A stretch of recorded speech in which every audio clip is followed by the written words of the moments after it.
안녕하세요. 반갑습니다. 문제가 조금 어렵죠. 많이 어렵진 않아죠. 많이 어려운 문제는 아니에요.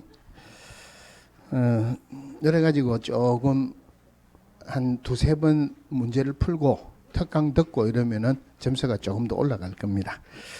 참고로 오늘 최고 점수는 80점이에요. 조금 기분이 안 좋은 이야기 할게요. 다른 학원에서 거기는 특강을 조금 먼저 했어요. 거기 그 다른 학원에서 최고 점수가 3명 나왔는데 92.5 3명 나왔습니다. 조금씩 더 하면 여기는 한 주 늦었죠, 그죠? 첫 주 늦었으니까 점수가 조금 떨어질 수도 있습니다. 자, 문제를 푼다기보다는 기본적인 내용을 보는 게 제일 중요하니까 하루에 전 과정을 다 할 수는 없습니다. 그래서 한 반 정도는 문제는 풀고 반 정도는 앞 해설을 전체적인 내용을 쭉 말씀을 드릴 거예요. 그리고 오늘 못했던 부분은 다음 주에는 그 부분부터 시작을 해가지고 조금 상세하게 하겠습니다. 자, 처음에 용어 정리를 좀 하고 갈게요. 제일 처음에 나오는 게 중개죠, 그죠? 중개란 법 제3조 규정에 의한 중개 대상물에 대해서 거래 당사자 간의 매매 교환 임대차 그 밖의 권리의 특실 변경을 알선하는 것을 말한다. 그럼 거래 당사자 원칙적으로 쌍방이 의뢰를 받아야 되는데 일방 당사자의 의뢰에 의해서 매매 교환 임대차 그 밖의 권리의 특실 변경을 알선하는 것도 중개에 해당될 수 있다. 오피스텔을 팔아달라고 의뢰를 받았는데 그 의뢰를 받고 자기가 직접 계약을 체결했다 하는 것은 중개 행위가 아니다, 그죠? 물론 제일 중요한 것은 중개 대상인 권리예요. 중개 대상인 권리는 한마디로 등기되는 권리가 다 들어간다. 물론 유치권하고 법정재산권은 등기되는 권리는 아니죠. 하지만 이거는 일신 전속적인 권리가 아니니까 이전할 수 있고 이전할 때는 중개 대상인 권리에 해당한다 이렇습니다. 자, 그 다음에 중개업 제일 많이 나오는 거예요. 중개업 할 때 특별히 조심해야 되는 게 중개라는 개념에서 업을 붙여가지고 중개업 용어정의 하면 안 되죠. 중개업에서의 문제의 핵심은 보수를 받았다는 말이 안 나오면은 중개업이 아니에요.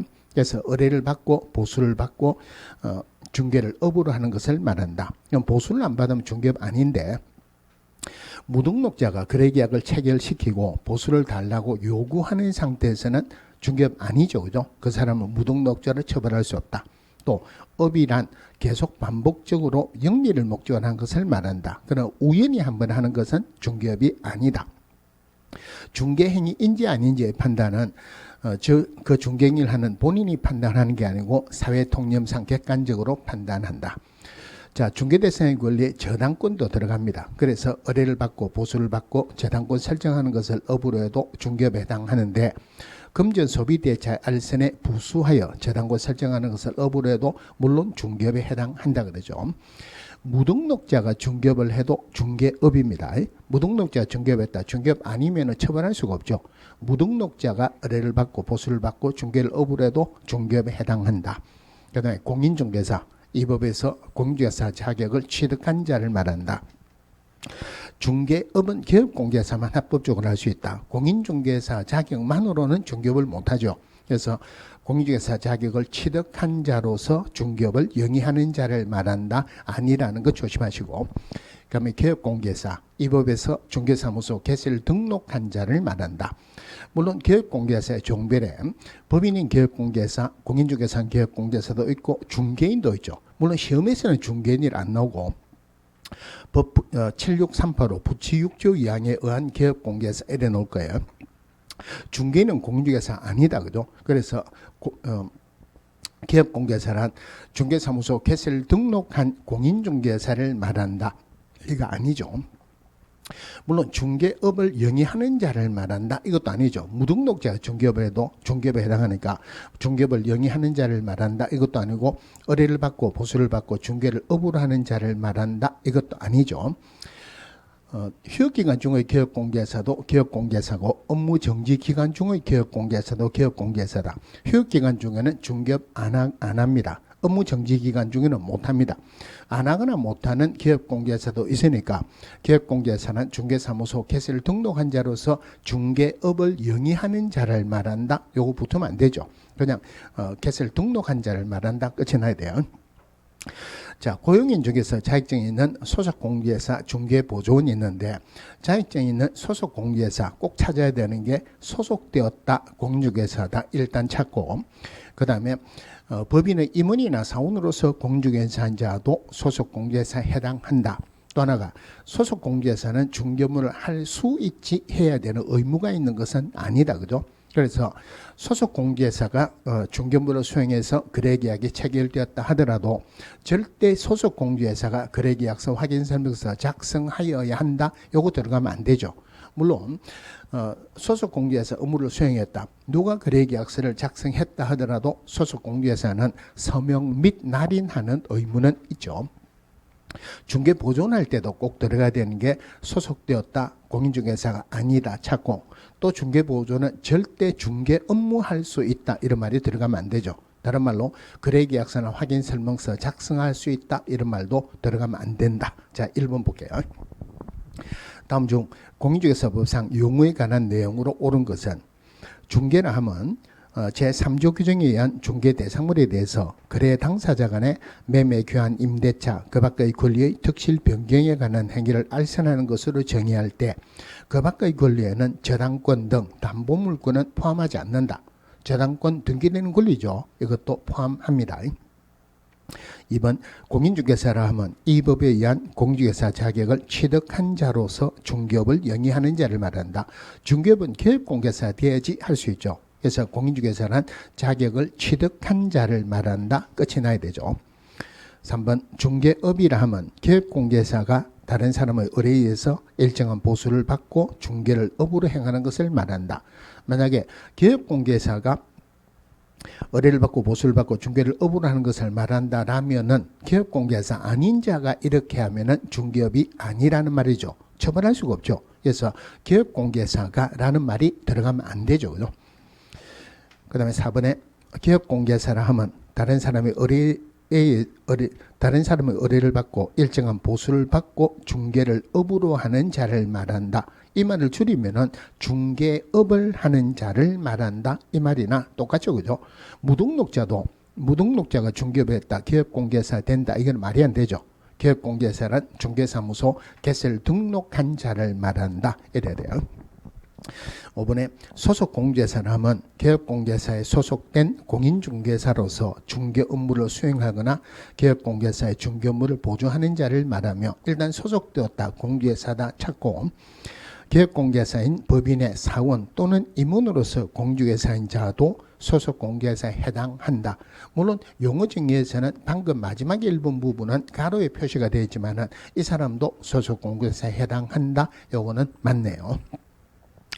자, 2번 중개대상물 한번 볼게요. 아까 중개대상 권리를 한번 보셨고, 중개대상물이 법에서 규정된 토지 건축물, 그 밖에 토지 정착물, 시행령에서 규정된 임목, 공장재단, 광업재단, 우리가 법정 중개대상물이라고 표현합니다. 그 중에서 법으로 규정된 토지 건축물, 그 밖에 토지 정착물은 등기를 안 해도, 허가를 안 받아도 중개대상물 된다 그러죠. 물론 이 중개대상물은 부동산이어야 돼요. 부동산이 아니고 형태가 없는 권리금, 특허권, 영업권, 지적소유권 이런 것들은 중개대상물이 안 된다. 물론 부동산이라고 전부 다 중개대상물이 될 수 있는 것은 아니죠. 비행기나 선박, 부동산으로 보지만 법정 중개대상물이 아니다. 그죠? 자, 법정 중개대상물이라 하더라도 사적 소유가 가능하고 거래가 가능해야지 중개대상물이 될 수 있다. 물론 이 법정 중개대상물에 공법상 이용 제한이 있거나 거래 규제가 있어도 중개대상물 된다 그랬죠. 자, 토지는 크게 문제가 잘 나오는 부분은 아닌데 토지 소유권 이전할 때는 필지 단위로 거래가 된다. 즉 1필지 전체로 거래가 되지 1필지의 일부분은 매매할 수 없다는 말이죠. 저당권 설정하는 것도 마찬가지로 1필지 전체가 되죠. 하지만 용익물권, 지상권, 지역권, 전세권 또는 임차권은 1필지의 일부분도 가능합니다. 무주부동산, 국유니까 중개됐으면 안 되죠. 미채굴 광물도 마찬가지로 안 되고 공유수면도 안 됩니다. 그런데 공유수면을 매립인가 받고 준공 허가를 받으면 사적 소유가 가능하니까 종교대사물이 된다. 포락지, 사건이 소멸되었으니까 종교대사물을 될 수 없다. 그다음에 건축물. 자, 건축물이 건축법에서 규정하고 있는 거하고 민법에서 규정하고 있는 내용은 다릅니다만은 크게 중요한 건 아니고 판례에서는 민법상 건축물에 한정된다 이런 판례가 있어요. 그런데 어떤 건축물이라 하더라도 토지 정착물이어야 되죠. 그런데 세차장 구조물 한 번씩 나오는데 콘크리트 바닥 위에 철제 빔을 세우고 볼트나 노트로서 쉽게 분리나 철거가 가능하고 3면에 천막이나 또는 유리를 입힌 세차장 구조물, 토지 정착물 아니니까 건축물 아니죠. 그 세차장 구조물은 종교대사물 될 수 없다. 자, 건축물에서 제일 중요한 부분이 형태가 있는 건축물뿐만이 아니고 특정한 동호수가 결정되면은 미래 건물로 본다. 미래 건물도 종교대사물 된다 그랬어요. 그러면은 주택법에서 분양 계약을 체결했어요. 등기할 때까지의 권리인 입주자로 선정된 지위, 즉 분양권 종교대사물 되죠. 미래 건물이니까. 마찬가지로 도시의 주거환경정비법 규정에서 관리처분계획 인가로 취득한 입주자로 선정된 지위, 입주권입니다. 미래 건물로 보니까 종교대사물 되는데 여기서 반드시 구분해야 되는 게 추첨해서 당첨되면은 입주 예정자로 선정될 수 있는 지위인 입주권. 요 입주권은 주택법상 입주권이에요. 아직까지 분양 계약이 체결 안 됐으니까 특정한 동호수가 결정이 안 됐다. 중개 대상물로 볼 수 없다. 그죠? 두 개 반드시 구분하시고. 그다음에 그 밖의 토지 정착물에서는 크게 볼 필요는 없고 명인 방법을 갖춘 수목의 집단 요거는 중개 대상물 된다. 이래 보시면 돼요. 자, 2번 보겠습니다. 다음 중 공직에서 법령상 중개대상물 또는 중개대상의 권리에 해당하는 것은 모두 몇 개냐. 자, 1필지 일부에 대한 지상권 1필지 일부분도 가능하죠. 그 다음 20톤 이상의 선박, 요거는 부동산으로 보지만 중개대상물은 법정 중개대상물 아니죠. 그죠? 몇 년 전에 이 문제, 요런 거하고 관련된 문제를 보니까 쉬는 시간에 누가 와가지고 물어보기로 20톤 이상의 선박은 중개대상물 안 되는데 20톤 미만의 선박은 됩니까? 물어보더라고. 안 되죠. 그죠? 디귿에 공유수면 중개대상물 안 되죠. 하지만 매립 허가를 받고 준공 허가를 받은 토지는 사적 소유가 가능하니까 중개대상물이 된다. 등기되지 아니한 주택의 임차권, 우리 중개대상 권리에 매매, 교환, 임대차 이래 있으니까 임대차는 등기가 되든 안 되든 중개대상 권리에 해당합니다. 수목의 집단, 요건 안 되죠. 그죠? 나무가 하나가 있으면 수목의 집단이에요. 토지 구성 요소로 봅니다. 두 개가 있으면 수목의 집단이죠. 중개대상물 안 되죠. 하지만 명인 방법을 갖춘 수목의 집단은 중개대상물 됩니다. 명인 방법이란 말이 없으면 중개대상물 안 돼요. 비읍에 입주 예정자로 선정될 수 있는 지위인 입주권, 특정한 동호수가 결정이 안 됐죠. 중개대상물 안 됩니다. 빈집 및 소규모 주택 정비에 관한 특별법 29조에 따른 사업 시행계획 인가로 취득한 입주자로 선정된 지위. 자, 이런 질문들 아직까지 문제가 한 번도 안 나왔는데, 자, 입주자로 선정된 지위. 자, 특정한 동호수가 결정됐죠. 그죠? 그런데 문제는 뭐냐면은 우리가 주택법에서 나오는 분양권, 정비법에서 나오는 입주권은 법에서 중개대상물 된다고 규정된 게 아니고 판례에 의해서 나온 거예요. 판례는 확대 해석을 안 합니다.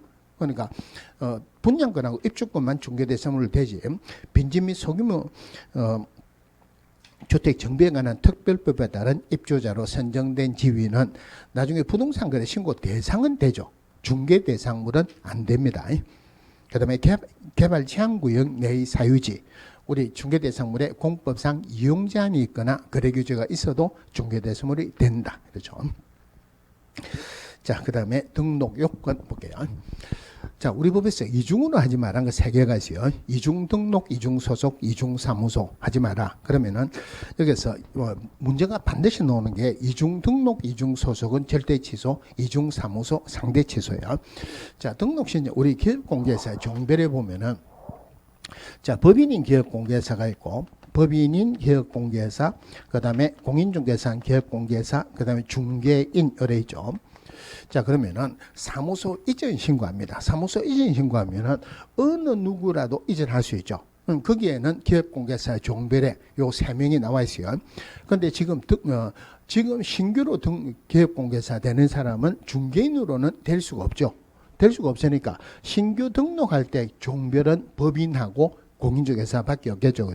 그런데 법인하고 공인중개사만 등록 신청할 수 있는데 소속 공개사로서 등록 신청해서 기업공개사 되면은 이중 소속이죠. 그러니까 결론적으로 법인하고 공인중개사 중에서 소속 공개사를 제외한다 이렇습니다. 자, 누구에게 등록 신청하느냐? 사무소 소재지 시장군수구청장이죠.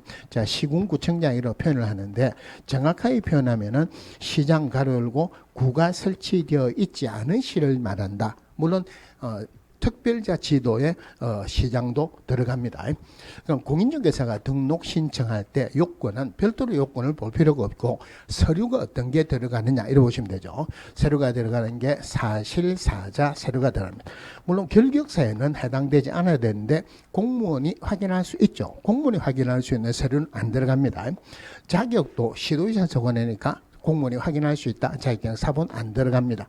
실무교육 받은 학인서 원칙적으로 들어가지만 실무교육을 위탁받은 기관이나 단체에서 실무교육 수료 여부를 등록과정이 전자적으로 확인할 수 있도록 조치를 취했다면은 실무교육도 들어갈 필요가 없죠. 자, 사진, 여권용 사진 들어가면 되고, 여기는 사무소 하나만 보시면 돼요. 자, 이 사무소는 건축물 대장에 기재된 건물이어야 된다. 다른 말로 하면 적어도 무허가 건축물은 안 된다는 말이에요. 건축물 대장 가로 열고 가설 건축물 대장을 제외한다. 즉 가설 건축물 대장에 기재된 가설 건축물은 중개사무소 쓸 수 없죠. 꼭 자기 거 아니어도 되죠. 소유하거나 전세, 임대차, 사용대차 등 어떤 방법으로든 사용권만 확보하면 된다. 자, 원칙적으로 건축물 대장에 기재된 건축물이어야 되는데 준공검사 등을 받은 건축물로서 건축물 대장에 기재가 안 된 건축물도 중개사무소로 쓸 수 있다. 이런 건축물을 중개사무소로 확보했을 때 건축물 대장을 기재가 안 됐으니까 공무원이 확인할 수가 없죠. 그러면은 이럴 때는 건축물 대장에 기재가 지연되는 사유서 제출해. 물론 건축물 대장에 기재됐다는 서류는 첨부할 필요가 없죠. 그죠? 자, 그런데 법인인 기업공개, 법인의 등록 요건은 무조건 나온다 그랬어요. 첫 번째가 상법상 회사이거나 협동조합으로서 자본금 5천만 원 이상일 것. 협동조합 중에서 사회적 협동조합을 제외한다. 즉 사회적 협동조합은 영리를 목적으로 할 수 없기 때문에 어떤 법인의 등록 요건을 갖춘다 하더라도 등록을 안 해준다 그랬어요. 두 번째, 법 14조에서 규정된 것만을 목적으로 설립될 것. 14조에서 규정된 것 말고 하나라도 법인의 설립 목적에 들어가면 등록을 안 해줍니다. 여기서 제일 중요한 게 대표자는 공인중개사일 것. 무조건 공인중개사 이해야 돼요. 대표자를 제외한 임원 또는 사원의 3분의 1 이상은 공인중개사일 것. 3분의 1이라는 숫자라도 중요한데 대표자 제외한다. 이 부분에 훨씬 문제가 많이 나왔어요. 자, 나머지는 사실 사자 들어가면 되죠. 대표자 사진 들어가면 되고 실무교육은 임원이나 사원 전원입니다. 숫자를 나타낼 때는 3분의 1이죠. 3분의 1하고 전원하고 구분하시고 물론 실무교육에서 전원이니까 예외가 없다는 말이에요. 대표자를 포함한다는 말은 굳이 안 들어가도 되지만 실무교육에서 절대 대표자 제외한다 이런 말이 들어가면 안 되죠. 사무소 확보해야 된다. 사무소 내용은 똑같은데 우리 법에서 사무소 면적 규정은 전혀 없다 그러죠. 그럼 등록 신청하면은 등록하고 공무원이 하는 거 7일이죠. 7일 이내 문서로 통지한다. 그러면은 등록증 교부받고 업무 개시한다 이러죠. 자, 3번 보겠습니다. 다음 중 공인중개사 법령상 법인의 등록 요건으로 옳은 것은 협동조합 기본법에 따른 협동조합도 등록할 수 있으나 물론 가로 열고 사회적 협동조합을 제외한다 그랬어요. 협동조합의 대표자는 공인중개사가 아니어도 무방하다. 자, 이 부분 어떤 부분하고 조심하셔야 되느냐면은 우리 보증 설정할 때 협동조합 기본법에 따른 협동조합은 2억 원 이상 보증 설정해야 됩니까? 1,000만 원 이상 설정해야 됩니까? 요거 2억 원 이상이에요. 그러니까 우리 여기에서 등록 요건 할 때 법인의 등록 요건 할 때 상법상 회사이거나 상법상 회사 법인입니다. 협동조합일 것. 물론 사회적 협동조합은 제외한다. 이것도 법인이에요. 법인이니까 2억 원 이상이에요. 그런데 지역농업협동조합 요거는 특수법인으로서 1,000만 원 이상입니다. 그러니까 지역농업협동조합은 특수법인이다. 특수법인은 법인의 등록 요건을 갖추지 않아도 돼요. 그러니까 지역농업협동조합하고 협동조합하고 구분하라고 일어났어요. 지역농업협동조합이라면은 별도 등록 요건을 갖추지 않아야 되니까 대표자 공개해서 아니어도 되죠. 그런데 여기서 나오는 협동조합 기본법에 따른 협동조합은 그냥 법인하고 똑같다 이렇게 생각하세요. 그러니까 반드시 공인중개사여야 됩니다.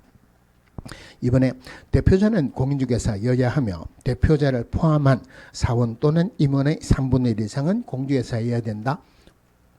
3분의 1은 맞죠, 그죠? 하지만 대표자를 제외한 이렇습니다. 3번에 상법상 주식회사이거나 협동조합으로서 자본금은 2억 원 이상이어야 된다.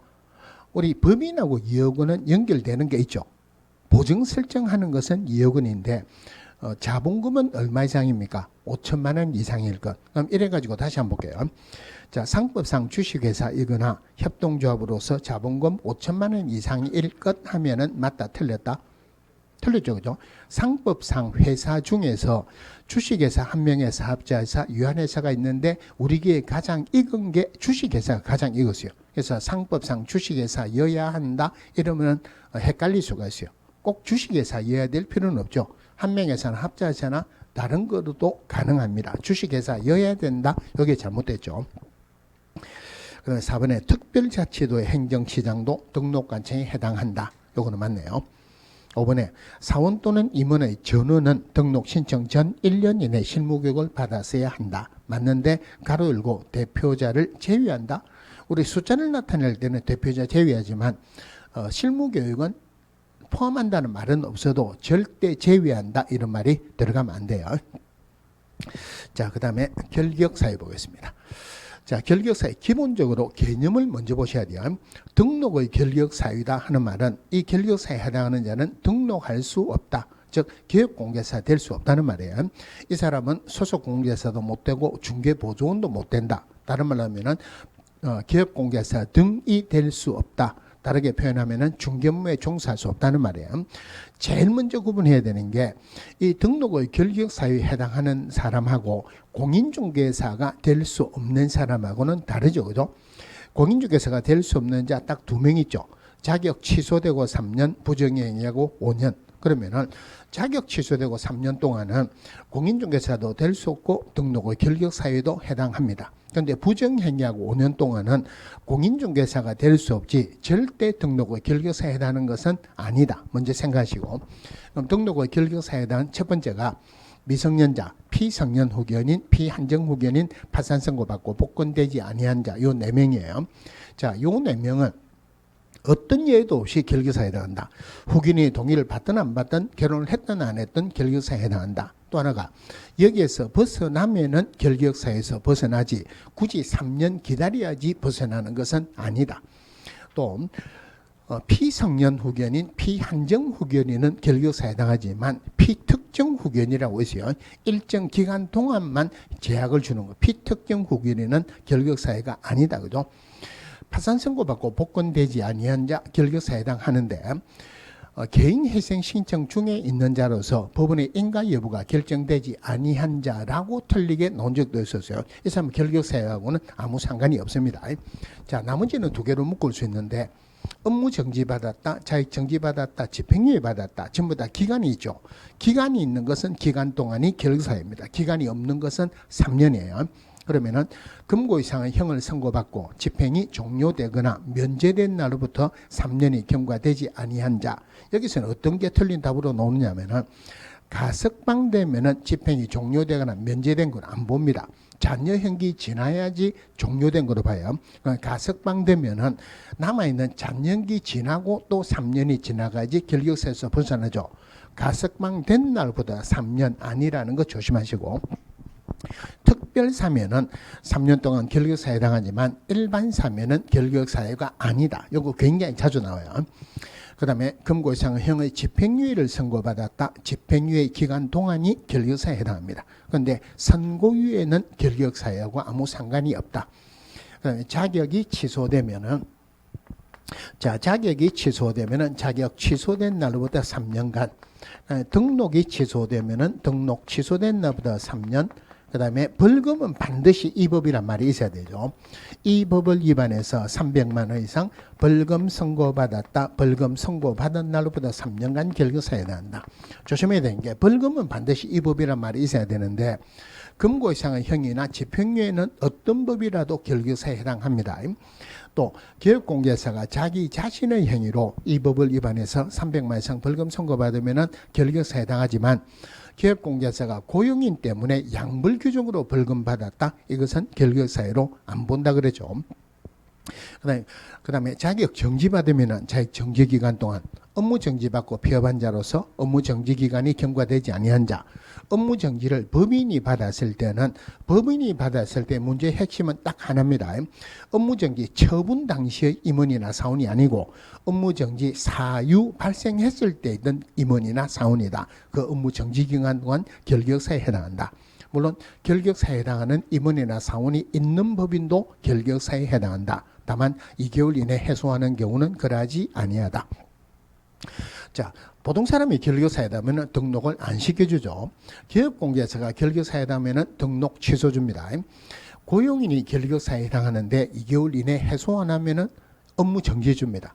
대신에 법인의 임원이나 사원이 결격사유에 해당하는데 2개월 이내 해소 안 하면은 법인 자체의 결격사유를 봐가지고 등록 취소준다. 그러면 등록해준다, 등록 취소준다, 업무 정지준다. 누가 줍니까? 등록관청이 주죠. 그럼 결격사유에 해당하는지는 누가 알아야 된다? 등록관청이 알아야 되죠. 여기는 국장 지도자 들어가면 안 되죠. 등록관청이 결격사유에 해당하는지 여부를 관계기관이 조회할 수 있다. 자, 결격사유에서 문제가 나오면 제일 어려운 부분이 여기 있어요. 원래 등록 취소되면 3년간 결격사유에 해당합니다. 여기는 중요한 예외가 3개가 있어요. 첫 번째가 사망하거나 법인 해산했다. 그럼 등록 취소되면 3년간 결격사유에 해당한다는 의미가 뭐냐면은 우리 법에서 하지 말라는 걸 했기 때문에 등록 취소 주고 그 벌로서 3년간 중개물을 못하게 한다 이 말이에요. 자, 사망하거나 법인 해산하면 등록 취소 주는데 이거는 잘못했기 때문에 등록 취소 주는 건 아니죠. 그죠? 그러니까 결격사유를 안 본다는 말입니다. 두 번째, 등록 기준이 미달됐다. 등록 기준이 미달됐다. 등록을 취소할 수 있는 사유에 해당하는데 1년에 2번 위반하면 등록 취소 주죠. 그럼 잘못했기 때문에 등록 취소 주는 건 맞아요. 그런데 등록 기준 미달로 등록 취소 줬다. 3년 동안 중개물을 못하게 하는 게 너무 가혹하다. 그러니까 이거는 한마디로 봐주는 겁니다. 그럼 요거 2개의 결론은 똑같아요. 요거 2개로 인해 가지고 등록 취소됐다. 결격사유로 안 보겠다는 말입니다. 등록 기준만 보완하면 언제든지 등록할 수 있다 이 말이에요. 자, 세 번째가 제일 중요하고 내용은 다릅니다. 결격사유예요. 자, 결격사유에 해당하면 등록이 취소되는데 결격사유로 등록이 취소됐을 때는 등록 취소된 날보다 3년간 중개물을 못하는 게 아니고 원래 있는 결격사유 기간 동안 중개물을 못한다. 예를 들어서 교육공개사 파산 선고받았다. 결격사유에 해당하죠. 그럼 등록 취소줍니다. 그러면은 등록 취소되고 3년간 못합니까? 복권될 때까지 못합니까? 복권될 때까지 결격사유로 등록 취소됐을 때는 등록 취소된 날보다 3년이 결격사유 아니죠. 원래 있는 결격사유 기간으로 본다는 말이에요. 다르게 표현하면 징역 3년에 집행유예 5년 받았다. 5년간 결격사유죠. 그럼 등록이 취소돼요. 그럼 5년간 못합니까? 3년간 못합니까? 5년간 못한다는 말이에요. 그러니까 결격사유라고 하면 3년간 중개무에 종사할 수 없다. 이러면 틀리죠. 그죠? 결격사유 기간 동안 못하는 거예요. 여기서 주로 문제가 나온 게 이거예요. 자격 취소되면은 자격 취소된 날보다 3년이 결격사유죠. 등록이 취소됩니다. 그러면은 자격 취소로 등록 취소된 자는 등록 취소된 날보다 3년간 결격사유에 해당한다. 이러면 틀리죠. 결격사유로 등록 취소됐을 때는 원래 결격사유인 자격 취소된 날보다 3년이 결격사유예요. 똑같은 문제예요. 이 법을 위반해서 300만 이상 벌금 선고받았다. 결격사유에 해당하죠. 그럼 등록이 취소됩니다. 벌금 선고받아서 등록 취소된 자. 절대 등록 취소된 날로부터 3년이 결격사유가 아니고 원래 결격사유인 벌금 선고받은 날로부터 3년이 결격사유예요. 자, 4번 보겠습니다. 다음 중 등록의 결격사유에 대한 내용으로 옳은 것은 기획공개사가 고용인의 업무상 행위로 양벌 규정으로 이 법을 위반해서 300만 원 이상 벌금 선고받았다 하더라도 등록의 결격사에 해당하지 않는다. 이거 굉장히 중요한 부분이에요. 맞고. 공인중개사 자격 취소로 인해서 등록이 취소된 경우에는 등록이 취소된 날로부터 3년간 등록의 결격사에 해당한다? 아니죠. 그죠? 자격 취소로 등록 취소됐다. 원래 결격 사유인 자격 취소된 날로부터 3년이 결격사에 해당합니다. 3번에 변호사법 위반으로 금고 2년의 선고를 받은 경우에는 등록의 결격사에 해당하지 않는다? 이 법 아니죠. 그런데 조심해야 되는 게 벌금은 반드시 이 법이어야 되지만 금고 이상의 형이나 집행유예는 어떤 법이라도 결격사에 해당합니다. 4번에 등록기준 미달로 등록이 취소된 자는 등록이 취소된 날로부터 3년간 중개무에 종사할 수 없다. 등록기준 미달로 등록 취소됐다. 결격사회로 본다 안 본다? 안 봅니다. 언제든지 등록할 수 있어요. 공인중개사 시험에서 부정한 행위를 한 자는 처분일로부터 5년간 등록의 결격사에 해당한다? 이거 아니죠. 부정행위하면은 처분일로부터 5년간 공인중개사가 될 수 없지 절대 5년간 등록의 결격사에 해당하는 것은 아니다. 자, 그 다음에 공인중개사 제도 잠깐 보고 갈게요. 자, 공인중개사 자격이죠. 그죠? 자격은 자, 원칙적으로 시도지사 소관이에요. 그런데 시험 실시권자는 원칙은 시도지사인데 예외적으로 국토교통부 장관이 직접 시험을 시행할 수도 있다. 그럼 이럴 때 시도지사 또는 국토교통부 장관을 한꺼번에 표현하면은 시험 시행기관의 장이라고 합니다. 그런데 시험 실시권자는 예외적으로 국장 들어갈 수 있지만 나머지 자격은 전부 다 시도지사 소관이에요. 그러면은 자격증 교부 우리가 지금 공부하는 첫 번째 목적이 자격증 교부 받는 거죠. 그러니까 자격증 교부는 합격자 결정 공고일로부터 1개월 이내 합니다. 이거 2개월이라고 틀리게 한번 나왔어요. 그런데 1개월 이내 하지만 시험 시행기간의 장이 1개월 이내 교부하는 건 아니죠. 시도지사가 교부합니다. 재교부 신청도 시도지사에게 합니다. 자, 국토교통부 장관이 직접 시험을 시행하려는 경우는 정책심의위원회 심의를 거쳐야 되죠. 정책심의위원회는 국토교통부에 둔다가 아니고 둘 수 있다. 위원장은 국장이 하는 것도 아니고 국장이 지명하는 것도 아니고 제1차관이 한다.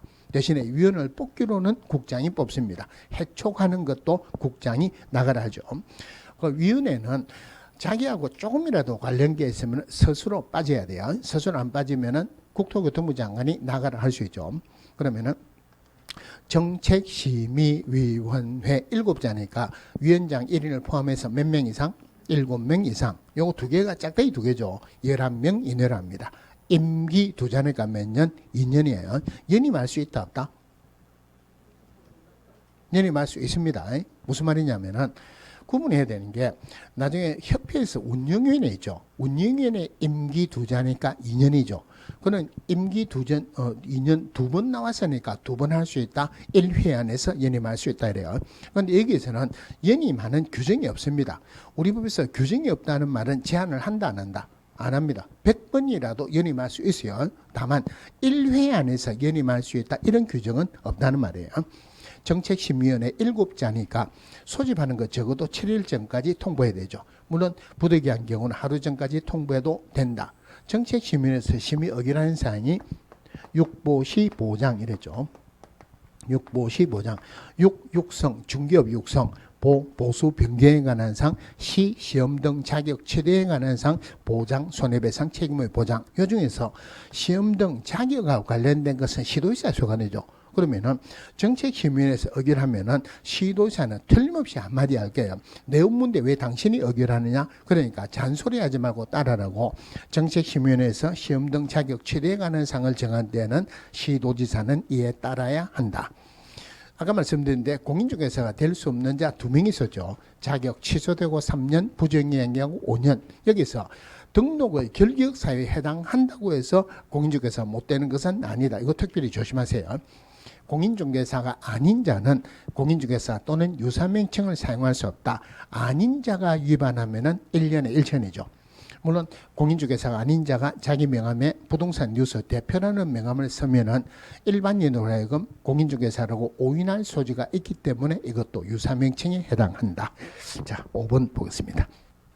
다음 중 공인중개사 정책심의위원회에 관한 내용으로 틀린 것은 공인중개사 정책심의위원회는 국토교통부에 둘 수 있다. 핵심은 둔다가 아니고 둘 수 있다. 공인중개사 정책심의위원회 위원장은 국토교통부 제1차관이 한다. 맞죠? 국장이 하는 것도 아니고 국장이 지명하는 것도 아니에요. 공인중개사 정책심의위원회에서 공인중개사 시험 등 자격에 관한 사항을 정한 때는 시도지사는 이에 따라야 한다. 맞죠? 중개보수에 관한 사항을 정한 때는 시도지사는 이에 따라야 한다라고 틀리게 나온 적도 있었습니다. 4번에 공인중개사 정책심의위원회 위원의 임기는 2년으로 하며 1회 안에서 연임할 수 있다. 이거 틀렸죠. 그죠? 1회 안에서 연임할 수 있다는 것은 협회에 두는 운영위원회 할 때는 1회 안에서 연임할 수 있다 나오는데 정책심의위원회에서는 1회 안에서 연임할 수 있다는 규정은 없습니다. 공인중개사 정책심의위원회 위원은 국토교통부 장관이 지명하거나 위촉한다. 위원장이 뽑는 것은 아니다. 국장이 뽑는다. 이 말입니다. 자, 그 다음에 분사무소 보겠습니다. 자, 우리 법에서 사무소 2개 이상 두지 마라 그랬어요. 2개 이상 사무소 두게 되면은 이중사무소로 처벌받죠. 그런데 법인인 기업공개사 한해서 예외적으로 분사무소 둘 수 있어요. 자, 분사무소는 법인인 기업공개사만 둘 수 있다. 어디든지 둘 수 있는 건 아니죠. 시군구별로 하나씩 둘 수 있는데 어떤 경우라 하더라도 한 시군구에 사무소 2개는 절대 못 들어갑니다. 그러면은 분사무소는 주사무소 소재지 시군구를 제외한 시군구별로 설치할 수 있되 시군구당 1개소를 초과할 수 없다. 물론 분사무소의 업무 지역은 우리 법에 규정이 없습니다. 규정이 없으니까 제한을 안 한다. 전국을 합니다. 그럼 분사무소 설치 신고할 때 어떤 서류가 들어가냐? 원래 들어가는 사실사자에서 사진 대신에 분사무소 신고 확인서에는 여러분들 시험 칠 때까지는 사진이 안 붙는다고 생각하세요. 그럼 사진 대신에 보증 설정 서류가 들어간다. 이거 굉장히 중요합니다. 등록 신청할 때는 보증 설정 서류가 안 들어가죠. 분사무소 설치 신고할 때는 보증 설정 서류가 들어갑니다. 그러면은 요게 분사무소 설치 요건이에요. 분사무소 설치 요건 중에서 사람하고 관련된 것은 분사무소 책임자 규정만 있다. 이렇게 보시면 돼요. 실무교육 분사무소 책임자는 실무교육 받았을 것.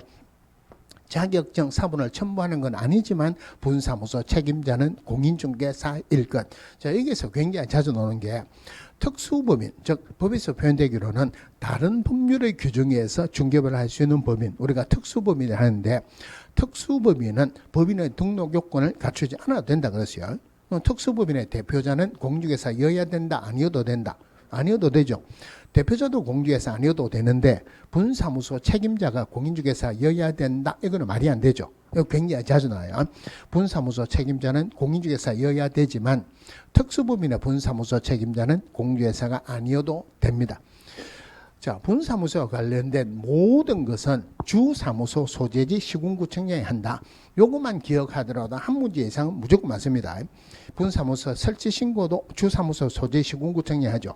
분사무소 이전 신고도 분사무소별로 휴업이나 비업 신고도 분사무소 인장 등록이나 인장 변경 등록도 분사무소 보증 설정 변경 신고도 전부 다가 주사무소 소재지 시군구청장이 한다. 대신에 여기서 구분해야 되는 게 우리 중개보수 계산할 때 제일 먼저 구분하는 게 주택이냐 아니냐부터 구분하죠. 주택일 때는 시도조례로 정합니다. 주택외는 국토교통부령으로 정한다. 그럼 시도조례 중에서 제일 중요한 게 주택 소재지하고 중개사무소 소재지가 다르다. 하나만 유효자 하는 말은 중개사무소 소재지 시도조례죠. 그런데 법인의 분사무소라면은 절대 주사무소가 아니고 분사무소 소재지 시도조례야. 돈을 받는 것은 분사무소 소재지 시도조례인데 나머지 분사무소와 관련된 모든 행정적인 절차는 주사무소 소재지 시군구청장인 등록관청이 합니다. 그럼 등록관청에게 설치 신고하면은 7일 이내 신고 확인서를 교부하고 지체 없이 분사무소 소재지 시군구청장에게 통보한다. 공무원들끼리는 특별한 사유가 없는 한 구체적인 숫자가 안 들어갑니다. 그 다음에 분사무소별로 업무정지 처분할 수 있다. 봐야 되는 게 몇 개인데 업무정지는 하여야 한다가 아니고 할 수 있다죠.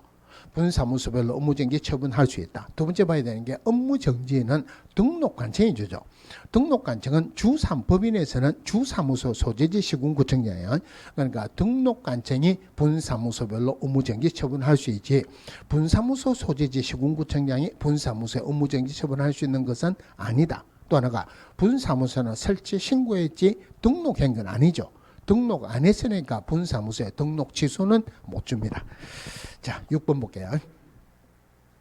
다음 중 법인의 분사무소에 관한 내용으로 틀린 것은, 분사무소는 법인인 기업공개사만 설치할 수 있다. 맞고, 분사무소 책임자는 공인중개사여야 한다. 가로 열고 다른 법률의 규정에서 중개업을 할 수 있는 경우는 제외한다. 즉 특수법인의 분사무소 책임자는 공인중개사 아니어도 된다 이 말이죠.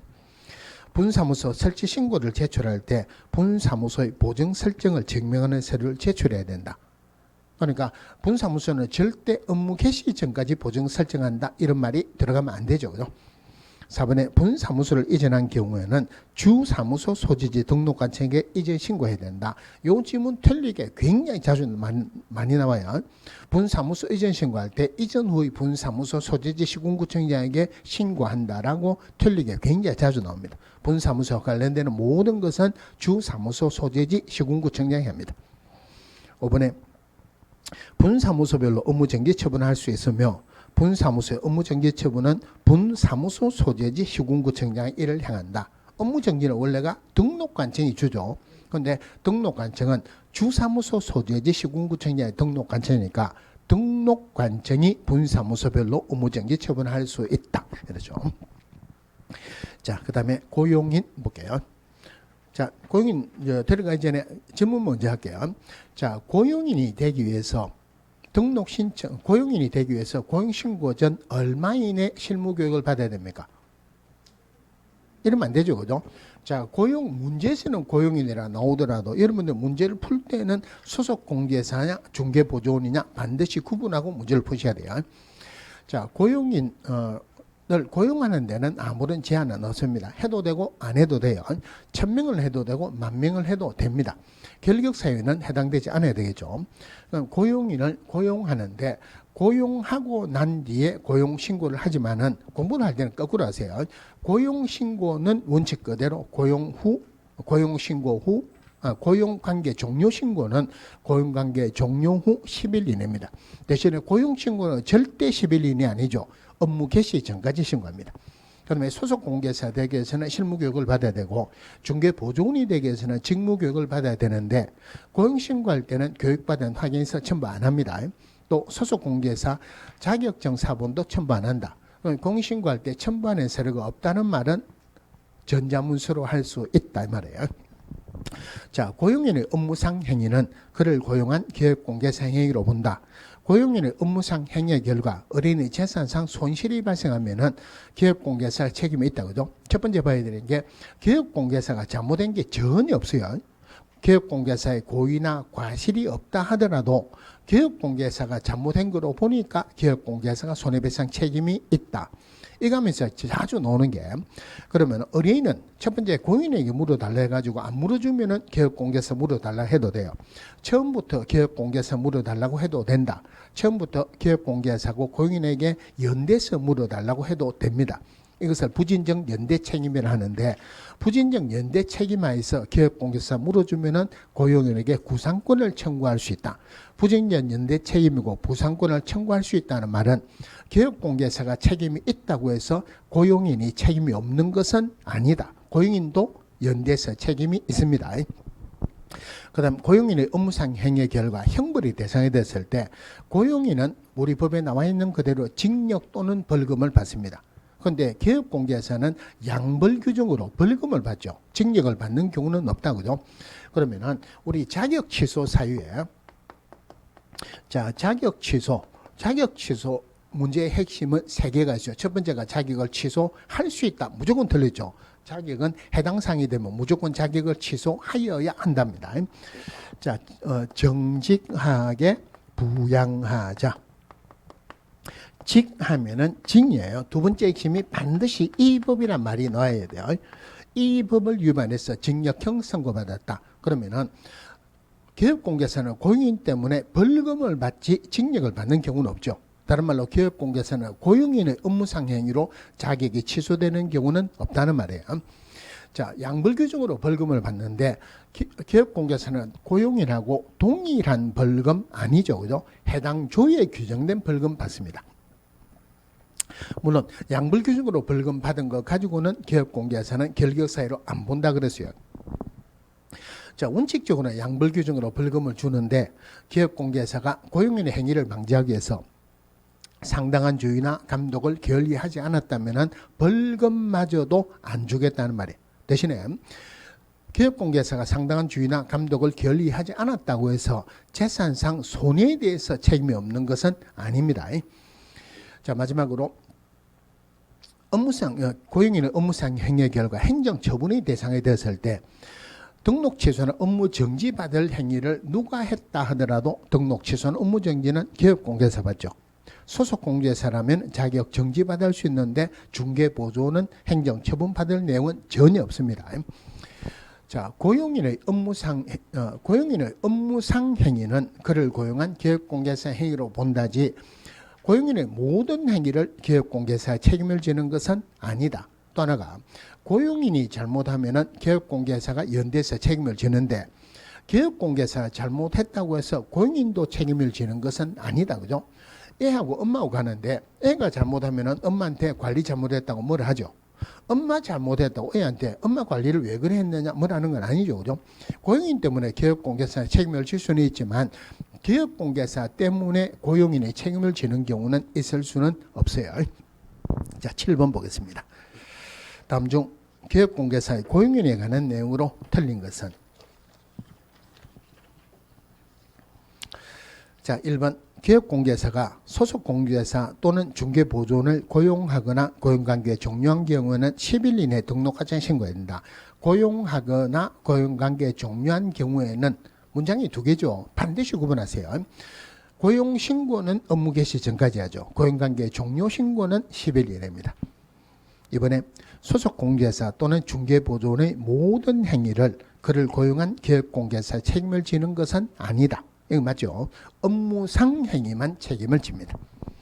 소속공개사 또는 중개보조원의 업무상 행위의 결과 어린의 재산상 손실이 발생한 경우 기업공개사가 고용인의 행위를 방지하기 위해서 상당한 주의나 감독을 게을리하지 아니한 경우라도 기업공개사에게는 손해배상 의무가 있다. 이건 있죠, 그죠? 주의나 감독을 잘했으면은 기업공개사 양벌규정으로 주는 벌금을 주지 마라 그랬지 손해배상 책임 의무가 없는 것은 아닙니다. 4번에 소속공개사 또는 중개보조원의 업무상 행위의 결과 형벌의 대상인 경우 소속공개사 또는 중개보조원을 벌하는 외에 기업공개사에게도 해당 조에 규정된 벌금에 처한다. 양벌규정으로 벌금 주죠. 다만 주의나 감독을 잘했으면 벌금마저도 안 주겠다 그랬어요. 물론 양벌규정으로 벌금 받았다 하더라도 기업공개사는 결격사유를 안 본다 그랬죠. 이번에 소속공개사 또는 중개보조원의 업무상 행위의 결과 기업공개사가 징역을 받는 경우는 없다. 양벌규정으로 벌금을 받지 징역을 받는 경우가 없다. 다른 말로 하면 고용인 때문에 기업공개사가 자격 취소되는 경우는 있을 수는 없다는 말이죠. 자, 그 다음 휴업, 폐업 볼게요. 자, 휴업, 폐업 보면 제일 먼저 생각해야 되는 게 휴업, 폐업, 재개업, 휴업기간 변경신고 나오면 전부 다 사전신고다. 먼저 생각하시고. 자, 기업공개사가 3개월을 초과해서 휴업하려는 경우 미리 신고해야 됩니다. 다만 부득이한 사유 없이는 6개월을 초과할 수 없다. 그 부득이한 사유라는 게 군에 갔다 입영, 병원에 갔다 요양, 학교 갔다 취약 또는 이에 준하는 사유죠. 물론 휴업 신고하고 그 다음에 휴업기간 변경 신고, 사전 신고니까 휴업기간 만료되기 전에 미리 신고해야 돼요. 재개업 신고도 사전 신고니까 업무 개시 전까지 미리 신고해야 되죠. 자, 휴업 신고할 때 등록증 반납합니다. 폐업 신고할 때도 등록증 반납하죠. 이거는 사전에 신고하니까 사전 신고할 때 반납을 합니다. 등록 취소됐을 때도 반납을 하는데 공문이 내주는 게 7일이죠. 똑같은 것을 공무원에게 반납하는 것 7일이에요. 등록 취소되었다. 등록 취소된 날부터 7일 내에 등록증을 등록관청에 반납합니다. 그런데 업무 정지는 반납 규정이 없다 그랬어요. 나중에 자격에 가가지고 자격 취소되면은 7일 내에 자격증을 교관 시도에서 반납하는데 자격 정지는 반납 규정이 없다 그랬어요. 전자문서라는 게 나오는데 아무것도 생각하지 말고 반납하는 게 있느냐 없느냐 이것만 보세요. 그럼 휴업이나 폐업 신고할 때는 반납해야 되니까 전자문서를 할 수 없죠. 휴업기간 변경 신고 반납하는 게 없으니까 전자문서를 할 수 있다. 재개업 신고도 반납하는 게 없으니까 전자문서를 할 수 있어요. 재개업 신고 받은 등록관청은 즉시 등록증을 반환하여야 한다. 자, 여기서 즉시하는 거 잘 보셔야 되는데 공인중개사법이나 부동산 거래 신고가 관한 법률에서 즉시하고 지체 없이는 구분 없이 썼어요. 그러니까 그때는 문제가 안 나왔습니다. 그런데 구분이 안 되니까 즉시는 전부 다가 지체 없이로 바뀌었어요. 다만 휴업 신고했다, 재개업 신고 받은 등록관청은 등록증을 반환한다는 말은 새로 만들어서 주는 게 아니고 받은 거 그대로 주죠. 시간이 걸릴 만한 하등의 사유가 없어요. 그래서 등록증 반환하는 것만 즉시입니다. 이거는 지체 없이 들어가면 안 돼요. 물론 폐업 신고도 사전에 신고하죠. 등록증 반납해야 돼요. 옛날에는 개인이 사망했을 때 세대를 같이 하는 자가 지체 없이 등록증을 반납해야 된다는 규정이 있었는데 그 규정은 없어졌고 새로 생긴 게 법인 해산으로 등록 취소됐을 때 법인의 대표자였던 자가 등록증을 반납해야 된다. 지금까지 나온 문제의 핵심은 법인 해산했을 때 등록증 반납하느냐 안 하느냐 이게 문제의 핵심이었어요. 그런데 등록증 반납한다 그랬죠. 법인의 대표자였던 자가 등록 취소된 날부터 7일 이내 등록증 반납합니다. 자, 휴업이나 폐업할 때 중개업에 따른 신고도 해야 되고 부가세법에 따른 신고도 별도로 세무서에 해야 되는데 지금은 두 개를 한꺼번에 같이 할 수도 있다. 휴업, 폐업, 재개업, 휴업기간 변경 신고, 첫 글자 휴, 문둥표 휴게사 보자 위반하면은 100만 원의 과태료 중에서 20만 원짜리죠. 물론 부득이한 사유 없이 6개월을 초과해서 휴업하면은 상대 취소, 등록을 취소할 수 있다. 이래요. 8번 보겠습니다. 다음 중 기업공개사 휴업 폐업에 대한 내용으로 옳은 것은 기업공개사가 폐업을 한 경우 등록관청에 지체 없이 신고해야 된다. 이런 지문 너무 사실은 굉장히 어렵습니다. 뭐를 생각해야 되느냐면은 사전 신고죠. 지체 없이라는 말은 사후죠. 그죠? 폐업하려는 경우 미리 신고해야 됩니다. 이번에 기업공개사는 부득이한 사유 없는 한 3개월을 초과해서 휴업할 수 없다. 요즘은 자주 나오는데 많이 헷갈리는데요. 틀리죠. 그죠? 3개월을 초과해서 휴업하려는 경우 미리 신고해야 되고 부득이한 사유 없이는 6개월을 초과할 수 없다. 3번 부동산 중개업 재개신고의 경우에는 전자문서에 신고를 할 수 있다. 재개신고할 때 반납하는 게 없죠. 전자문서로 할 수 있다. 맞고 중개업 폐업신고와 부가세법에 따른 폐업신고는 관할 관청이 다르므로 함께 신고할 수 없다. 지금은 등록관청에 가서 함께 신고할 수도 있고 세무서에 가서 함께 신고할 수도 있습니다. 자, 법인인 기업공개사의 해산으로 등록 취소된 경우 법인의 대표자였던 자가 법인의 등록 취소된 날부터 10일 이내 등록증을 반납해야 된다. 원래 공무원이 내주는 게 7일이죠. 똑같은 것을 공무원에게 반납하는 것도 날짜 똑같이 해라. 7일 이내 반납해야 됩니다. 자, 여기까지 하고 9분부터는 잠시 쉬다가 보겠습니다.